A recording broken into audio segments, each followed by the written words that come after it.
not really thinking about the customer who will not get it at 49,000. First of all, this is a bad strategy in our opinion as a marketing gimmick.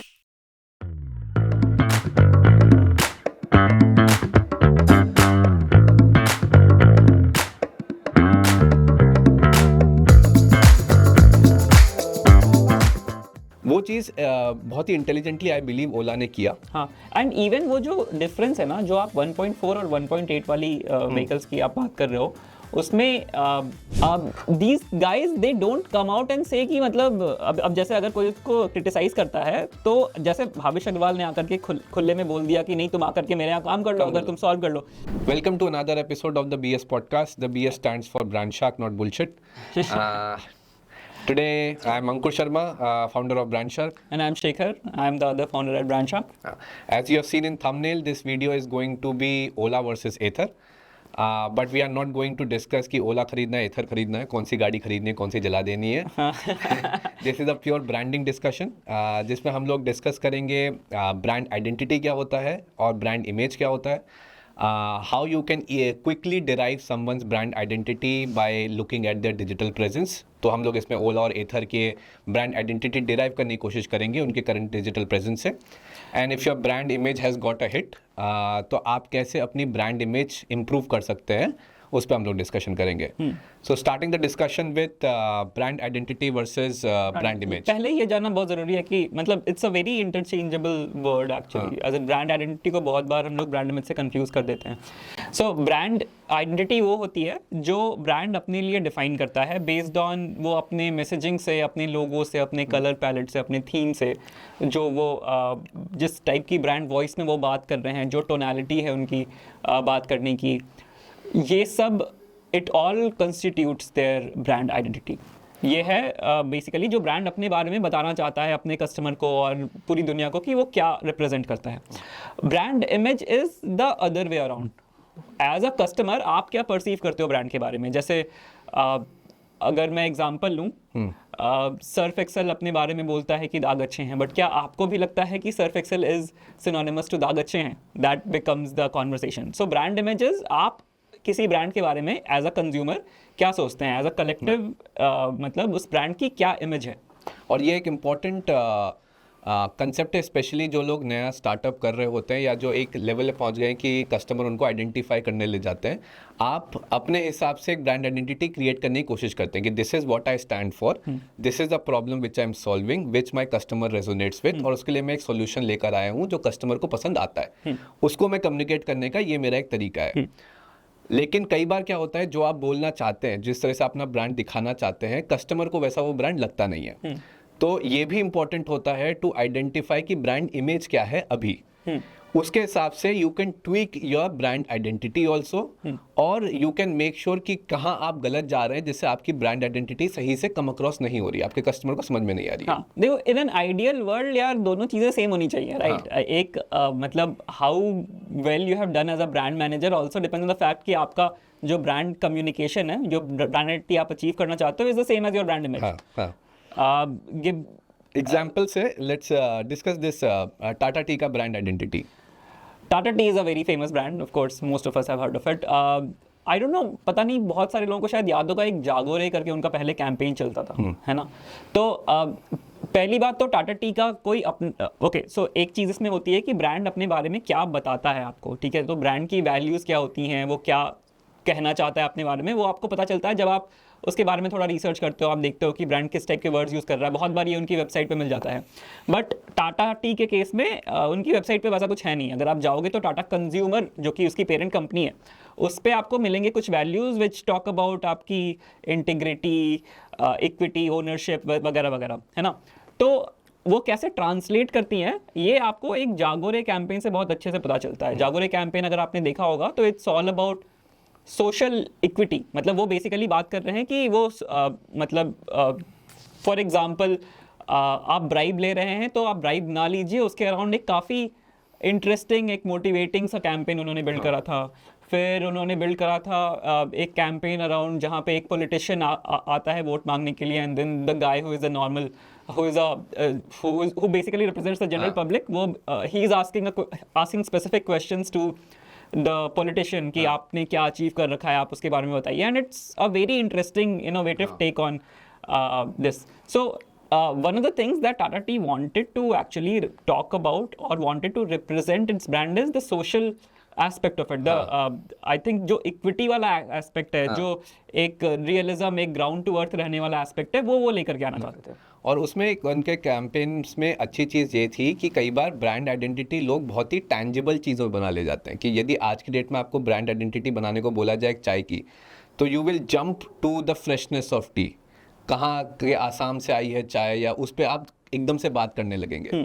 उससे ऊपर जाके जब आप सोचेंगे तो आप एक टाटा टी जैसी ब्रांड आइडेंटिटी बनाने की कोशिश करेंगे, जब not only by your T itself, जो टैंजिबल प्रोडक्ट है, उसके पीछे जो एक सोच है कि आप जागो, आप अपने आसपास देखो, जो चीज़ गलत हो रही है उसके साथ पार्टिसिपेट ना करो, उसको क्वेश्चन करो, उस पर आप बात करने लगेंगे. तो जब उस तरह का डिस्कशन होने लगता है, वो वाली जो ब्रांड आइडेंटिटी बनती है, दैट स्टिक्स लॉन्गर. हाँ, क्योंकि जब आप एकदम टैंजिबल चीज़ों पर अपनी ब्रांड आइडेंटिटी बनाने लग जाते हैं, तब एक दूसरा ब्रांड आता है, वो भी सेम बात करने लगता है, और फिर उस भीड़ में आपका ब्रांड खो जाता है. हाँ, तो वही बात हो जाती है कि जैसे अब इसी केस में जैसे टाटा कंज्यूमर का एक तुम्हारा ब्रांड वैल्यू है इंटीग्रिटी. हाँ. सो ये पूरा का पूरा जो सोशल एक्टिविज्म वाला पार्ट जो आ रहा है, जो वो कॉन्शियसनेस वाला पार्ट आ रहा है कि you have to be conscious about what you are doing in the world, वो वाला part is very very driven from this specific brand value. So this is not that old also. अगर आप recent ads देखोगे तो आज के time पे they have very nicely tweaked it towards तुम्हारा climate change. So अगर आप टाटा टी के recent ads देखोगे तो these ads have children in them where they are talking about the fact in very interesting settings. जैसे एक poem चल रही है, शायद एक एड है, and I will give you a link also in description, जहाँ पर they are basically reciting very old, very known old poems, and they have a very unique perspective on it. They have changed some lines and it basically becomes an aspect of why the climate is changing and how we are not doing anything, and if this continues it will become from bad to worse, and there is a very subtle placement of the product in the overall ad. So they are still on as in working on the same brand values. It's the integrity piece which moves into your social consciousness. आपका जो activism वाला जो scene है, तो I think वो चीज़ the good thing is कि जो उनकी ब्रांड इमेज भी है, ओवरऑल टाटा ग्रुप की भी ब्रांड इमेज जो होगी आज की डेट में, people associate it with trust and integrity. हाँ, भले टाटा की चाय हो या कार हो, लोगों में एक वो ट्रस्ट फैक्टर होता है कि यदि टाटा का प्रोडक्ट है तो ये अच्छा होगा, इसमें कोई झूठ नहीं होगा, इसमें कुछ गलत नहीं होगा, इसमें कोई मिलावट नहीं होगी. तो वो उन्होंने ब्रांड आइडेंटिटी बनाने की कोशिश करी है as a Tata group whole, और प्लस जब इंडिविजुअल प्रोडक्ट्स पे आते हैं वो चीज़ रिफ्लेक्ट भी हो रही है ब्रांड इमेज में. तो इट्स गुड कि जो ब्रांड आइडेंटिटी कोई बनाना चाहता है, कंज्यूमर भी वही ब्रांड इमेज दिखा रहा है उसको. और ब्रांड इमेज आपको करेक्टली मेजर करनी है तो उसका तरीका सिंपल नहीं है. मतलब you have to go through research agencies, क्योंकि वो सर्वेज रन करेंगे, इंटरव्यूज करेंगे. सोशल लिसनिंग टूल एक this is one thing which some startups can do, कि आप सोशल लिसनिंग टूल्स यूज़ करके आइडेंटिफाई कि सोशल मीडिया पे आपके ब्रांड के बारे में क्या बात की जा रही है, किस तरह के कॉमेंट्स आते हैं, किस तरह के मैसेजेस आते हैं, कहाँ कहाँ आपको मेंशन किया जाता है, किन वर्ड्स के साथ आपको एसोसिएट किया जाता है. वो सोशल लिसनिंग टूल्स आप कर सकते हैं. But at a larger scale you need to go out, talk to customers, interviews, survey groups, focus groups करने पड़ते हैं. उससे एक ब्रांड इमेज का आपको आइडिया लगता है जी. But the important thing is once you grow to a certain extent, it's important to do this study, identify की ब्रांड इमेज है क्या. क्योंकि कई बार होता है कि आपका सेल्स हो रहा है या आपने मार्केटिंग काफ़ी अच्छी करी, आपके मार्केटिंग कैंपेन्स बड़े लेवल पर हो रहे हैं, you start feeling as if कि जो मैं ब्रांड आइडेंटिटी पोर्ट्रे करना चाह रहा हूँ, ब्रांड इमेज भी वही है ना. इसलिए एक ब्रांड इमेज का मेजर हमेशा करते रहना चाहिए, specially if you become huge, बड़े आप हो जाते हैं. तो now coming back to the point जिससे हमने स्टार्ट किया था, ओला वर्सेस एथर. नाउ पहली चीज़, ब्रांड आइडेंटिटी बनाने में टाइम लगता है. But let's say you are a new startup, यार आप एक कंपनी है and you want to derive someone's brand identity in a simpler fashion. So there is a long form way of doing it, but in a simpler fashion, how you can derive it. So when we look at Ola and Ather, so if I have to define Ola and Ather brand identity in one line, then Ola can be sustainable, innovative, affordable mobility solution. And if I have to define Ather, then it is sustainable, innovative, high performance mobility solution. इन दोनों में कुछ चीज़ें same है. पहली चीज़ है sustainability, and that is obvious because दोनों EV market में काम कर रहे हैं, इलेक्ट्रिक व्हीकल में मार्केट कम कर रहे हैं, और सब लोग उसका एक प्राइमरी कम्युनिकेशन बनाने की कोशिश करते हैं कि पेट्रोल और डीजल की प्राइमरी नहीं, सेकेंडरी भी, सेकेंडरी भी, सस्टेनेबिलिटी एक पार्ट उसका ये रहता है कि हाँ it is sustainable, and then the second part is of course innovation. तो एक इनोवेशन उनके लिए इंपॉर्टेंट है क्योंकि ईवी का मार्केट इंडिया में स्टिल इट्स वेरी न्यू. अभी भी गाड़ियों में कई नए फीचर्स आ रहे हैं, उसका जो पूरा चार्जिंग इंफ्रास्ट्रक्चर है वो अभी डेवलप हो रहा है, because they want to make it as par as other two wheelers in the market which run on petrol and diesel. तो उसमें एक इनोवेशन हो रहा है और ये टेक्नोलॉजी विद टाइम डेवलप होती जा रही है, नई चीज़ें आती जा रही है. तो इनोवेशन में ना यहाँ पे एक्चुअली दो एस्पेक्ट हैं. एक है आपका कि आपकी गाड़ी में क्या फीचर्स आते हैं, और दूसरा एस्पेक्ट है आपका कि आपकी गाड़ी कितनी फास्ट चलती है कंपेयर टू दूसरा एक व्हीकल है. तो जो फास्ट चलने वाला है, तो आप जब भी कम्युनिकेशन देखोगे ना इनके, अगर आपने एड्स वगैरह देखे हैं, तो ये लोग दोनों चीज़ों को साथ में अटैक करते हैं, which is one way to do it. अब जैसे लेकिन अगर आप एथर का देखोगे तो एथर बात करेगा कि उसके इंजन बहुत हाई परफॉर्मेंस है वगैरह वगैरह. ओला मेजर डिफरेंस है ना, प्राइमरी स्पीकिंग, वो है कि ओला की ब्रांड आइडेंटिटी में अफोर्डेबिलिटी जो है that is a primary aspect, और जो एथर की ब्रांड आइडेंटिटी में primary aspect is high performance, affordability. लेकिन इसमें एक और चीज है, ओला कभी भी बोलेगा नहीं कि वो अफोर्डेबल है. तो आप कैसे नहीं, वो डायरेक्टली नहीं बोलेगा. उसमें बेसिकली होगा ये कि वो बेसिकली इंडिकेशन देगा. तो आप कैसे पता करोगे कि अब कोई कंपनी बोल रही है कि वो अफोर्डेबल है? तो ओला का यदि आप इन अ सिंपल फैशन, यदि आप आज की डेट में ओला का सोशल मीडिया देखोगे, उसके यदि कैप्शंस में जाओगे, कैप्शंस में प्राइमरीली वो प्राइस पे बात करते हैं कि you can now get this Ola in 49,999. आपको 25,000 तक का ऑफ मिलेगा, डिस्काउंट मिल सकता है, 5,000 रुपए के बेनिफिट्स मिल सकते हैं, और उसके ऊपर फिर कि आपको एक्सचेंज ऑफर भी मिल सकता है. You can refer and win, आप फ्रेंड को रेफर करोगे आपको एडिशनल डिस्काउंट मिलेगा. तो उनके कैप्शंस में भी आप जाओगे सोशल मीडिया में, प्राइमरीली वो प्राइसिंग पे बहुत ज़्यादा बात करते हैं. एंड यूजुअली आप प्राइसिंग पे बहुत ज़्यादा तब बात करते हैं जब when you want to portray the affordability aspect of the brand. दूसरा, जब ओला के आप प्राइमरी कैंपेन्स देखोगे, for example even let's say when Bhavish Aggarwal talks, तो दे से कि we want to democratise EVs in India. Democratise EV करने का मतलब है कि वो चाहते हैं हर किसी के पास ईवी हो, एक टू व्हीलर ईवी होनी चाहिए. टू सपोर्ट दैट फैक्ट कि हम सब तक ईवी पहुंचाना चाहते हैं, वो अपने फैक्ट्री के वीडियोस दिखाते हैं कि हमारी गीगा फैक्ट्री देखो, इसमें इतना मैन्युफैक्चरिंग होता है, इतने लोग हैं, वो करते हैं. इससे वो एक मास अपील क्रिएट करना चाहते हैं कि हम सब तक पहुंचना चाहते हैं, हम सबको ईवी दिलाना चाहते हैं, प्लस हमारा प्राइस देखो, it is now affordable.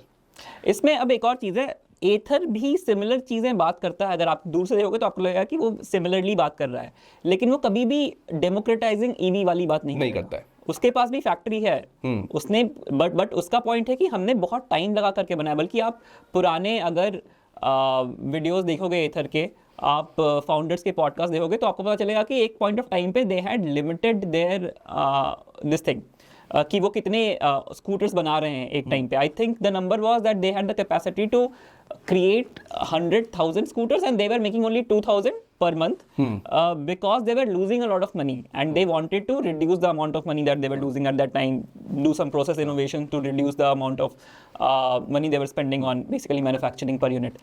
So लेकिन मुझे लगता है कि ओला ने एक जो मास अपील बनाने की कोशिश करी है, उसमें काफ़ी हद तक वो सक्सेसफुल भी हुआ है. इन टर्म्स ऑफ सेल्स ही देख लो तो ओला एथर के बाद आया, बट मार्केट लीडर बन गया, IPO भी किया उसने, और काफ़ी लोगों के पास ओला है, सेल्स बहुत है उसकी, और उसने मास अपील बहुत ही इंटेलिजेंटली क्रिएट करी है.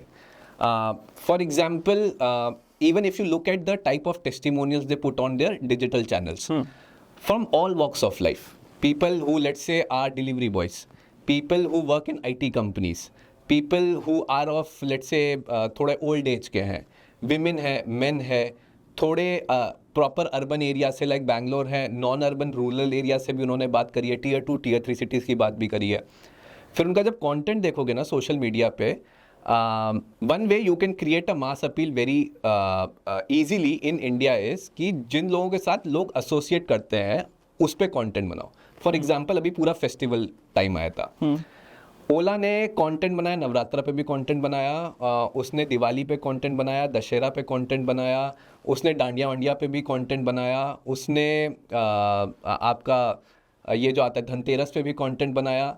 उसने कंटेंट हर फेस्टिवल के अराउंड कंटेंट क्रिएट किया, हर फेस्टिवल अराउंड फिर कुछ ऑफर्स भी दिए। उसने जो अपना सेल का नाम रखा वो भी शायद भारत सेल हाँ, रखा, I think भारत है ना, क्योंकि काफ़ी एक बड़ी पॉपुलेशन है जो हिंदी समझती है, उसके साथ एसोसिएट, इस तरह के वर्ड्स के साथ एसोसिएट करती है। अब मैं यदि उसी सेल का नाम XYZ सेल रखता तो कई लोगों को लगता बहुत टेक्निकल, बट एक बड़ी पॉपुलेशन इंडिया की उसके साथ एसोसिएट नहीं कर पाती, तो नाम दिया गया भारत सेल। अपने इवेंट का जो भी नाम दिया उन्होंने, इवेंट का नाम भी दिया संकल्प इवेंट, ऐसा करके कुछ नाम दिया उन्होंने। तो उनका आप देखो जो टर्मिनोलॉजी वो यूज करते हैं, इवन जब भावेश अग्रवाल इंटरव्यू दे रहे हैं वो बात कर रहे हैं कि पजामा कुर्ता पहन के ऑफिस आया करो, ये रैंडमली नहीं बोला गया है। They are trying to create a mass appeal for their brand, कि ये ब्रांड सबके लिए इंडिया में और हम सब तक पहुंचाना चाहते हैं इसको। ये चीज़ एक बहुत बेटर करी ओला ने in terms of creating that mass appeal and then associating the affordability factor as well. क्योंकि जब गाड़ी उसकी 1,80,000 की एथर की आती है तो इसकी शायद सेम स्पेक्स वाली ऑन पेपर 1,40 की आ जाती है। वो चीज़ बहुत ही इंटेलिजेंटली आई बिलीव ओला ने किया। हाँ, एंड इवन वो जो डिफरेंस है ना, जो आप 1.4 और 1.8 वाली व्हीकल्स की आप बात कर रहे हो, उसमें on paper Ola is better. It's not that these vehicles are at the same level. Ola on paper is better actually. अच्छा. It's a better, if I'm not wrong, I think the motor has higher, as in performance on paper. I think the battery is also, if it's not higher, it's the same. So अगर आप देखोगे, and in terms of features, मतलब they are toe to toe. If I'm not wrong, I think Ola के पास शायद ज़्यादा ही features होंगे. They also have a lot of gimmicky features that youngsters will appreciate. For example, they have a party mode, which Ather has not done with their vehicle. What they have done, what Ola has done is, तुम मतलब if अगर आप अपना scooter लेकर के कहीं पे खड़े हैं and you want to basically use your scooter as a loudspeaker, don't do that. Very distracting, but you can do that. That's an option. हाँ, और दूसरा एथर का, इफ़ यू जब हमने एथर का एक सिंगल लाइन में डिफाइन किया कि it's a sustainable, innovative, high performance mobility solution. The reason being, again यदि आप उनका डिजिटल प्रेजेंस देखोगे तो most of the times they talk about the technical aspects of the product जो फाइनल उनका ईवी है। उसमें वो बैटरी कैसे बनती है उस पर वो डिस्कशन कर रहे हैं, हमने बैटरी में क्या इम्प्रूवमेंट किया उस पर डिस्कशन कर रहे हैं, वो स्पीड्स पे डिस्कशन करते हैं, मोटर्स पे डिस्कशन करते हैं, वो टेक्निकल एस्पेक्ट्स पे बहुत ज़्यादा डिस्कशन करते हैं। गिवन क्योंकि जो दोनों फाउंडर हैं उनका वो बेसिकली एकदम स्क्रैच से उन्होंने अपनी ईवी बनाई है कॉलेज से, वहाँ से लेके यहाँ तक आए, they are hardcore engineers.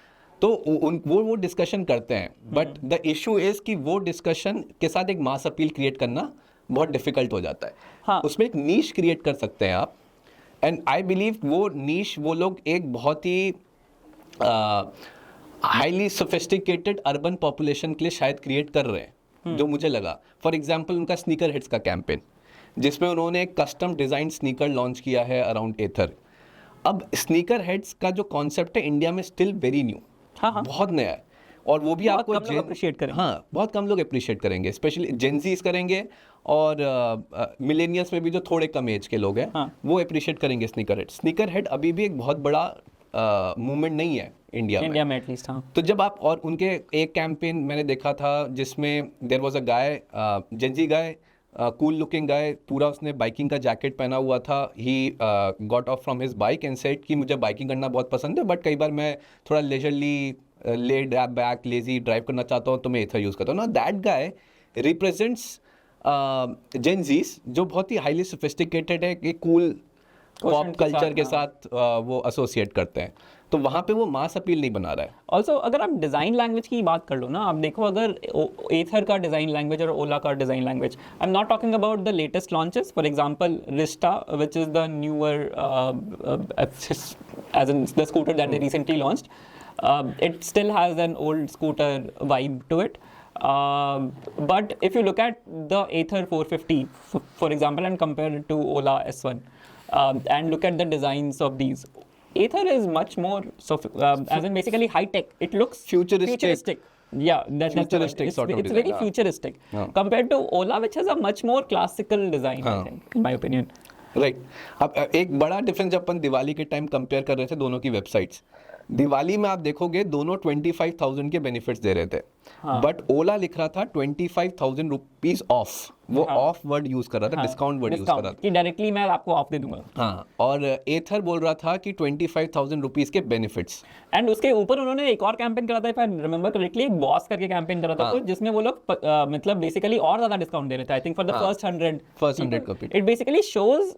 So understand this, when you do this, first of all you are not really thinking about the customer who will not get it at 49,000. First of all, this is a bad strategy in our opinion as a marketing gimmick, because it pulls in the customer, but if you are the 101st person, you will hate the brand for it. Also, if you have bought the vehicle recently, you will hate the brand. हाँ.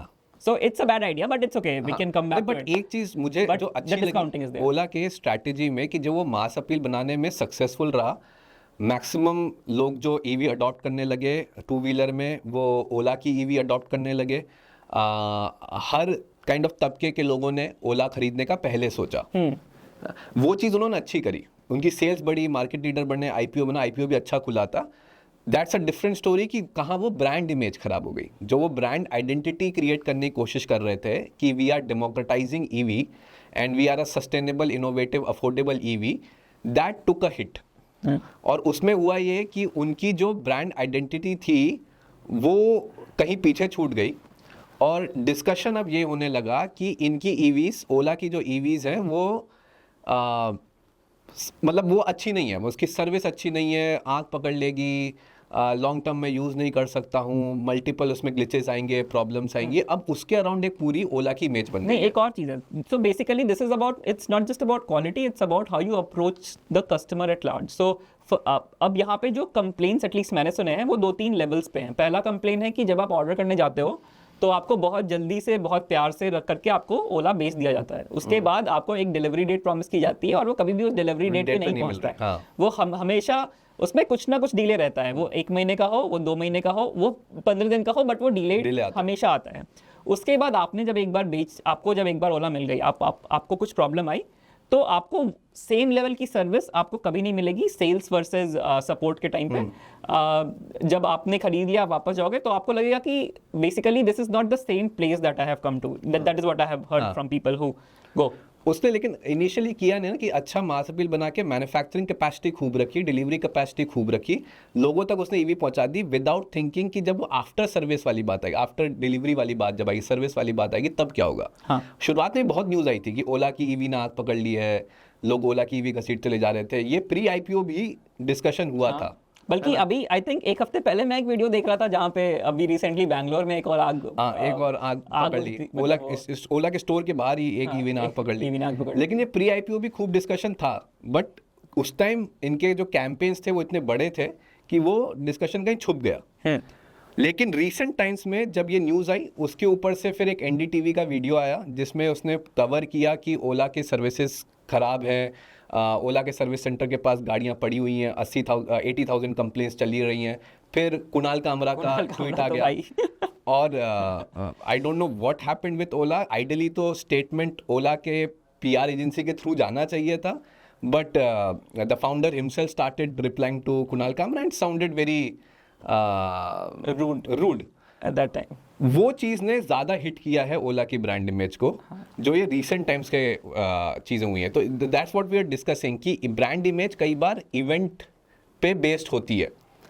I believe Ola was able to create that brand identity and communicate it to its customers. Customers ने भी एक हद तक उस brand image और brand identity में एक सेम थी, almost similar थी. लेकिन ये recent events में अब उसमें बहुत गैप आ चुका है.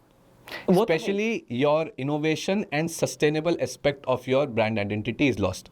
देखो ऐसे भी sustainability बहुत ही, so it's important, a lot of people know that it's important, सबको पता है कि ये सस्टेनेबल रहना चाहिए, बट उसकी उतनी ज़्यादा बात नहीं करते हो, because as an Indian consumer आप मतलब most people basically are looking for value at the end of the day. आप ओला और एथर दोनों की वेबसाइट पे भी जाओगे तो आपको एक सेविंग्स कैलकुलेटर दिखेगा which is more important for you. Basically आप एक ईवी खरीद रहे कैसे पैसे बचा सकते हो ये बताना कंपनी के लिए ज़्यादा ज़रूरी है, rather than कि आप कितना केजी CO2 बचा रहे हो वगैरह वगैरह। वो इंडिया के कस्टमर के लिए तो एटलीस्ट उतना इंपॉर्टेंट नहीं है। अभी नहीं। एक और चीज़ जो आई थिंक मिस हो गई वो ये है कि देखो ये जो सर्विस वाली प्रॉब्लम है ना, ऐसा नहीं है कि ओला की ही है, ये एक्चुअली बहुत सारी कंपनीज की है इंडिया में। Tata has also been through it in 4-wheelers and in 2-wheelers Bajaj has had bad as an उनके भी रिव्यूज़ बहुत अच्छे नहीं है, TVS के रिव्यूज़ अच्छे नहीं है। But these guys they don't come out and say कि मतलब अब जैसे अगर कोई उसको क्रिटिसाइज करता है तो जैसे भावेश अग्रवाल ने आकर के खुले में बोल दिया कि नहीं तुम आकर के मेरे यहाँ काम कर लो, अगर तुम सॉल्व कर लो, that is a very negative way of handling things in terms of fact कि आप उसको एक्सेप्ट नहीं कर रहे हो कि आपकी गलती है। दिस मतलब I give this to Bhavish कि उसने मना नहीं करा कि ये नहीं हो रहा, उसने बोला कि आओ मुझे हेल्प करो, बट जो द टोन मैटर्स यार, टोन मैटर्स। अब जैसे हिंडनबर्ग का भी इवेंट हुआ, उसके बाद अडानी की भी ब्रांड इमेज हिट हुई ना। हाँ। बट ऐसा तो नहीं था ना कि अडानी सोशल मीडिया पे आया और उसने गालियां देना स्टार्ट कर दिया किसी को। हाँ। या उसने बोल दिया कि तुम सब बकवास हो, तुमको कुछ नहीं आता है एंड ऑल दैट स्टफ।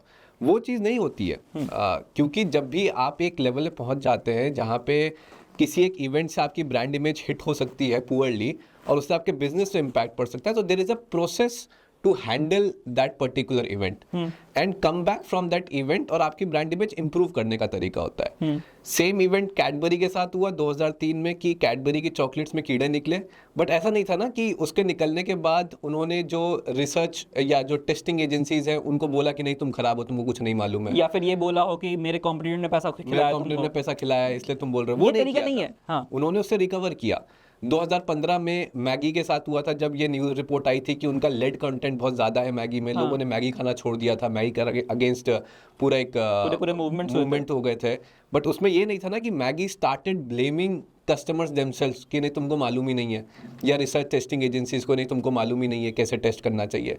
तो वो नहीं होता है। तो यदि आपकी ब्रांड इमेज किसी एक इवेंट से हिट होती है, और वो हो सकती है क्योंकि मल्टीपल चीज़ें काम कर रही होती है, स्पेशली एट दिस स्केल। जब आप ओला जैसे स्केल पर काम कर रहे हैं तो आपको इतने बड़े स्केल पे मैन्युफैक्चर करना है, डिलीवर करना है, उसके बाद सर्विस देनी है, तो ब्रांड इमेज हिट हो सकती है।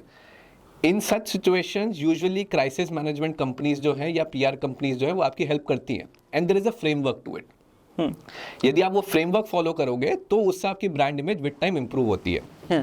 तो इस फ्रेमवर्क को we have given the name trust, TRUST। Will explain कि इस फ्रेमवर्क में क्या क्या स्टेप्स होते हैं।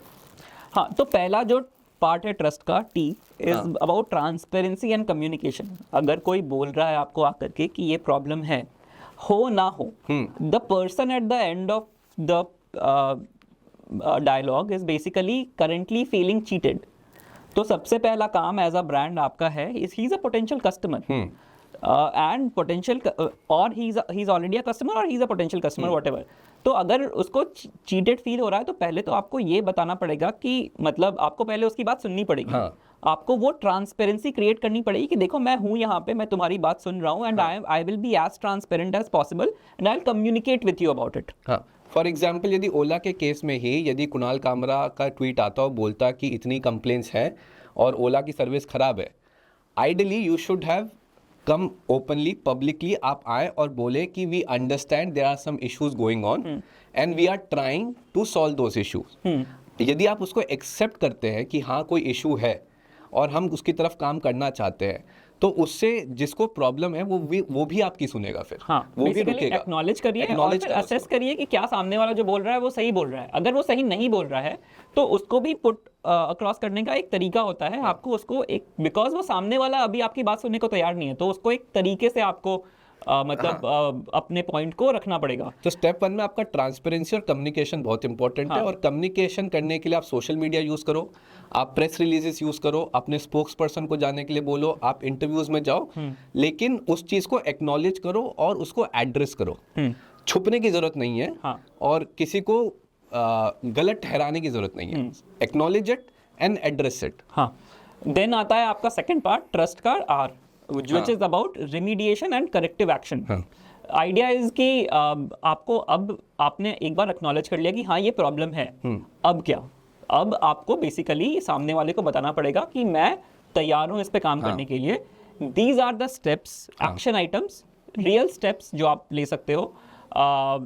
उसका एक प्लान, आप सामने वाले को बोलो कि हमने ये काम करना स्टार्ट करा है, these are the corrective steps that I am planning to take, and you have to be again very open about it.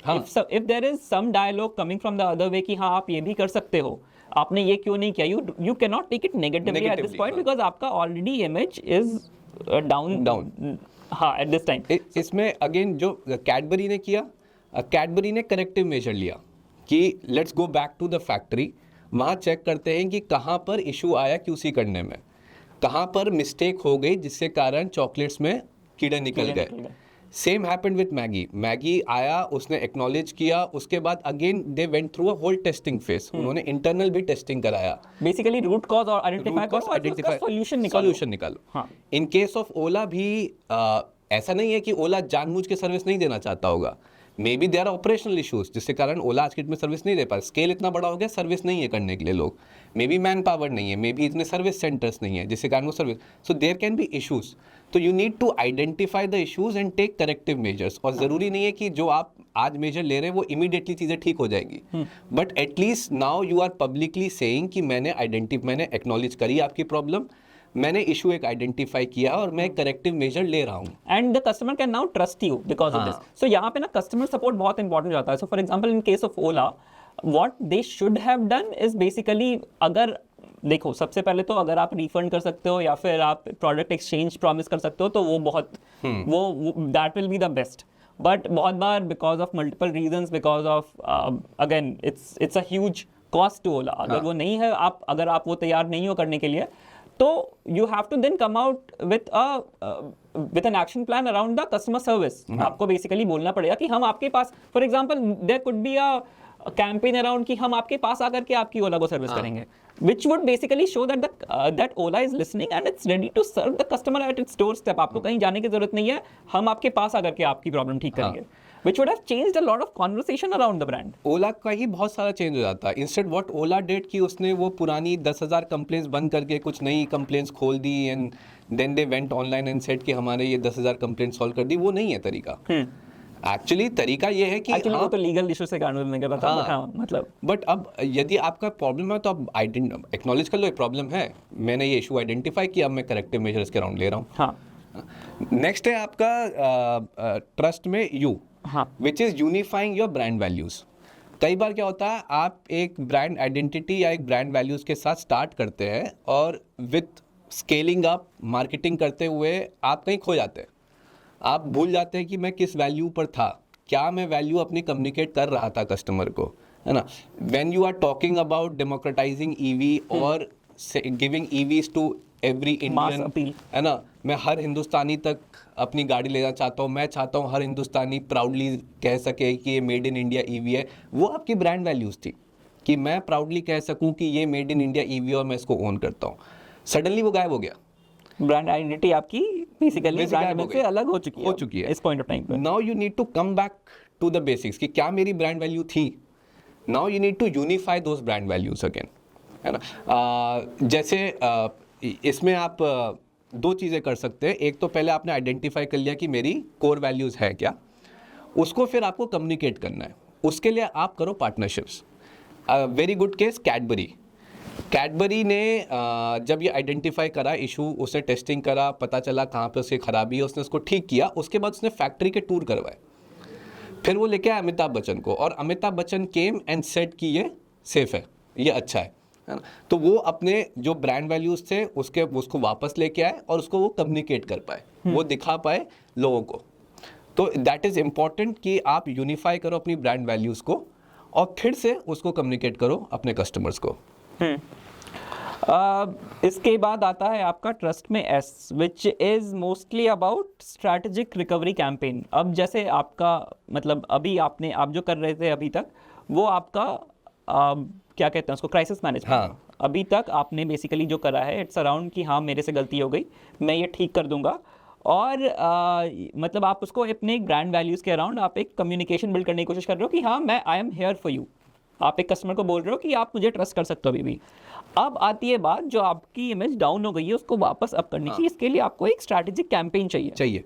For example, if you name your campaign rebuilding the trust together, इसमें कई लोगों को गलत ये लगेगा कि आप बात कर रहे हैं रीबिल्डिंग की, कस्टमर को लगेगा इनका तो सब कचरा हो गया, अब ये फिर से रीबिल्ड कर रहे हैं, लेकिन वो नहीं है। आप एक्चुअली देखेंगे ना, जब आप इस तरीके से बात करते हैं रीबिल्डिंग द ट्रस्ट टुगेदर, तब आप एक्सेप्ट कर रहे हैं कि मुझसे गलती हो गई, अब मैं उसको ठीक कर रहा हूँ आप लोगों के साथ मिलकर। और इसके अलावा आप एक पूरा कैंपेन बिल्ड कर सकते हो। This will not be a part of your base action plan, this will talk about the fact that you are trustworthy, आपका प्रोडक्ट बहुत अच्छा है वगैरह वगैरह, एंड फिर आपको इसको सपोर्ट करना पड़ेगा, as an for example with the same tagline, rebuilding the trust. इसमें आप कर सकते हो कस्टमर टेस्टिमोनियल्स, आप बेसिकली कर सकते हो कि अब किसी का एक्सपीरियंस अच्छा रहा, आप ऐसे लोगों को ढूंढो जिनका एक्सपीरियंस अच्छा रहा है, आप उनके साथ एक कैंपेन करो, उनके रियल टेस्टिमोनियल्स उनके पास जाकर के उनके एरिया में करो, which will basically suggest to the end user, जो आपका एक पोटेंशियल कस्टमर है, कि हाँ ठीक है, एक साइड से मैं सुन रहा हूँ कि ओला में प्रॉब्लम्स हैं, लेकिन दूसरी तरफ से मैं ये भी सुन रहा हूँ जो दूसरे लोग रियली बात कर रहे हैं कि हाँ उनके एक्सपीरियंसेस अच्छे रहे हैं। तो अगर at some point of time people will start talking positively about it, because आप उसकी तरफ एक करेक्टिव एक्शन ले रहे हो और आप सुन रहे हो कस्टमर की बात। इसमें एक अच्छा कैंपेन था मैगी का, वी मिस यू टू करके कैंपेन। जब उनका पूरा लेड वाला वो हुआ डिजास्टर, फिर वो मैगी डाउन गया, मैगी ने करेक्टिव एक्शंस लिए, उसने एक कैंपेन बनाया और वो कैंपेन था वी मिस यू टू, जिसमें फिर लोग आए, आप जैसे मेरे जैसे लोग आए और वो बोले कि वी मिस मैगी, और वो कैंपेन से फिर से मैगी लीडर बन गया। तो एक ऐसा कैंपेन बनाना भी जरूरी है जिससे आप फिर से रिकनेक्ट करें अपने कस्टमर के साथ, जिसमें आपकी ब्रांड वैल्यूज दिखे, आपकी ब्रांड आइडेंटिटी दिखे, और it has to be supported with real people, as in basically एक रियल बंदा आकर के टेस्टिमोनियल दे रहा हो। वो आप कैसे एग्जीक्यूट करते हैं, it can be talked about, but again the idea is that somebody is coming and talking about your brand in a positive light. And the last part of trust is track and evolve. ये initially भी हमने कहा था कि जब आप एक scale reach कर जाते हैं, समटाइम्स यू फॉरगेट कि आपकी ब्रांड इमेज क्या है। You need to keep on tracking that brand image. Customer आपके ब्रांड के बारे में सोच क्या रहा है, वो कैसे आपके ब्रांड को परसीव करता है, वो चीज़ों को करने के लिए नॉट नेसेसरीली, मतलब एक स्केल ओला वाला होता है, एक स्केल ऐसा स्टार्टअप भी होता है जो मान लीजिए सीरीज ए फंडिंग रेस किया है, 1 साल पुराना, 1.5 साल पुराना है। यदि आप एक छोटे स्टार्टअप है, आप भी अपने ब्रांड इमेज को मेजर कर सकते हैं with simple social listening tools. आप एक मान लीजिए जो D2C ब्रांड है, ऑनलाइन आप काम करते हैं, आपको दिखेगा कि आपके प्रोडक्ट पे रिव्यूज़ कैसे आते हैं, आपके गूगल बिजनेस पे रिव्यूज़ कैसे आते हैं, आपकी वेबसाइट पे कैसे आते हैं, मार्केट प्लेस पे सेल कर रहे हैं वहाँ पे कैसे रिव्यूज़ आते हैं, आपके रिटर्न्स कितने आते हैं, रिटर्न करते वक्त कस्टमर क्या रीजनिंग देते हैं, सोशल मीडिया पे आप जब पोस्ट डालते हैं तो नीचे क्या कमेंट्स आते हैं, उन कमेंट्स के ऊपर आपके क्या और कमेंट्स आते हैं। तो वो चीज़ें आप सोशल लिसनिंग टूल्स होते हैं जिनके थ्रू आप मेजर कर सकते हैं। Lot of people don't do that. जैसे ही नेगेटिव कमेंट आता है उसको सबसे पहले हाइड करने की कोशिश होती है कि हाइड कर, है ना। वो ठीक है, कई बार हाइड इसलिए करते हैं कि इम्पैक्ट ना पड़ जाए उस पर, बट उसको एक पॉजिटिव लाइट में भी देखो। यदि कस्टमर बोल रहा है कि मुझे ये प्रोडक्ट नहीं पसंद आता है, इसका मान लीजिए कोई फूड का ब्रांड है, मेरे को टेस्ट पसंद नहीं आ रहा है, तो आप आइडेंटिफाई करिए कि एक्चुअली 100 कस्टमर्स में से ऐसा तो नहीं कि 60 को टेस्ट ही पसंद नहीं आ रहा है, तो फिर प्रोडक्ट के साथ प्रॉब्लम है, उसको फिर एक्नॉलेज करिए। फिर आप बोलिए कि नहीं, मैं एक नया टेस्ट लेकर आ रहा हूँ, नया फ्लेवर लेकर आ रहा हूँ, फिर आप उसको लॉन्च करिए। कई बार क्या होता है, आप उसको पुश करते रह जाते हैं कस्टमर को। कपड़ों में भी ऐसा होता है, कोई डिज़ाइन है, कस्टमर बोल रहे हैं क्या फर्जी डिज़ाइन है, नहीं पसंद आ रही है, बट आप पुश किए जा रहे हैं उसको। तो आप अपनी परफॉर्मेंस मार्केटिंग टीम के पीछे पड़े हुए हो कि ये क्यों नहीं बिक रहा, वो अपनी तरफ से बेच देंगे eight the end of the day. वो आपका एक बार का शायद सेल आ जाए, लेकिन वो आपका रिपीट कस्टमर नहीं बनेगा। And repeat is what is basically makes you big. आप जब तक बार बार वो कस्टमर आएगा, आपसे प्रोडक्ट खरीदेगा या आप क्रॉस सेल करेंगे, आपके नए प्रोडक्ट खरीदेगा, तब तक आप बड़े नहीं बनेंगे। तो whatever you are seeing on your social media, specially for a small startup, बड़े कंपनीज में तो आप मार्केट रिसर्च कर सकते हैं, आप फोकस ग्रुप रन कर सकते हैं, आप इंटरव्यूज कर सकते हैं, but if you are small startup, आप सोशल लिसनिंग टूल्स यूज़ करो, आइडेंटिफाई करो इश्यूज़ क्या हैं प्रोडक्ट में, एड्रेस दोस इश्यूज़, और उसके ऊपर काम करके उसको कम्युनिकेट ज़रूर करो, है ना। Make the changes and communicate it to the customer. So that was the discussion today on brand identity versus So brand ये image. trust framework basically हाँ, ये trust can be framework used है हाँ. जो आप लोग यूज कर सकते हो अपनी ब्रांड इमेज इंप्रूव करने के लिए। So this was the discussion Ola और एथर के बारे में आपको अगर लगता है कि we have missed out on something please feel free to drop in your comments and we will be happy to talk about it. This was our understanding of what is happening and आगे क्या changes होंगे वो तो अभी चीज़ें evolve ही हो रही हैं as we speak. So that's it, and the trust framework that we talked about is basically it can be used even if there is no crisis. It can be used to basically increase your brand awareness and trust overall in general. So yeah, again, any comments on that will also be very helpful. Please subscribe, like, and share. and share.